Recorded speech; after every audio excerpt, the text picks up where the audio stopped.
So this last weekend I was in Barstow, California. I met an amazing family out there, and I'm going to share a quick story, and this is specifically for them.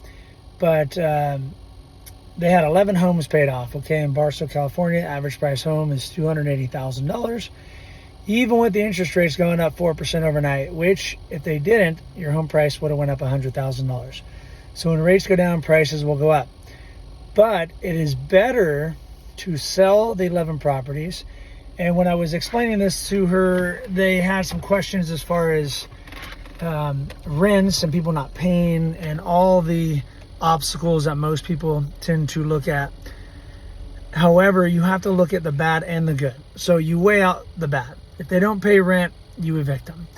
Now, the more doors you have, the better. When you have your properties paid off and rates go up, because I truly believe if we had a different president, rates would have probably went up over time and your values would have went down even more with homes paid off.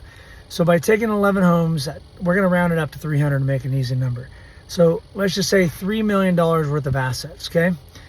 So you're going to appreciate throughout history over time 7% a year, and even a little more with principal and write-offs, which, to reiterate what I was explaining to them, most people, most accountants don't know what cost segregation is. Now, when you depreciate your rental homes, you can write off about about $15,000 per property on average. But when you cost segregate, you can write off about $32,000. So ask your accountant, and my accountant didn't even know. So I had to read a book and explain to her how to do it. It's really simple. Depreciation is when you divide. The government allows you to depreciate over 27 and a half years, I believe. So you divide the purchase price divided by 27. Now, here's the thing. If they bought those really low, then they're not writing off a lot.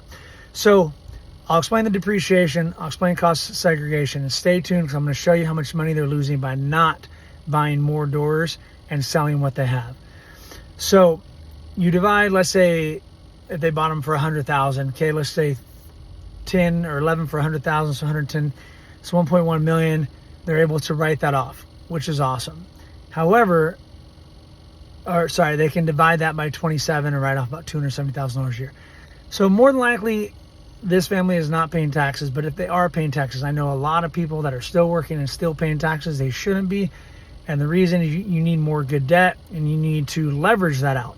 Because here's the truth. The dollar is going to keep losing value anywhere from 2 to 10%. Which has done 10% multiple years in a row.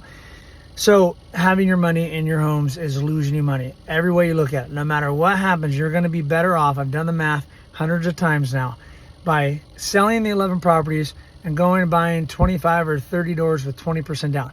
So now you take the $3 million and you buy maybe a $12 million property. Okay. I would personally buy that in Barstow or Fresno, California. There's a few other cities and states that I would buy in, but those are the two best that I've seen in California. Fresno, a little bigger city around more things, so you probably have more opportunities there. But regardless, simple math over long term. Now you're gonna have payments, but their rents are gonna cover plus give you a little extra. So what you do is you make sure you keep a nest egg. You keep 3 to 6 months of rental income in the bank that's sitting or somewhere else that's giving you interest.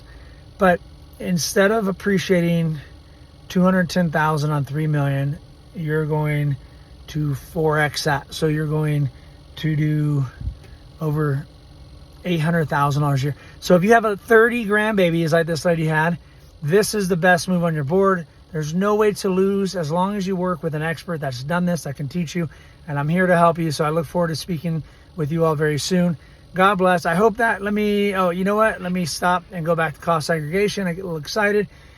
So cost segregation is the thing that nobody talks about because it's really simple, but a lot of accountants, 99% accountants don't know about this.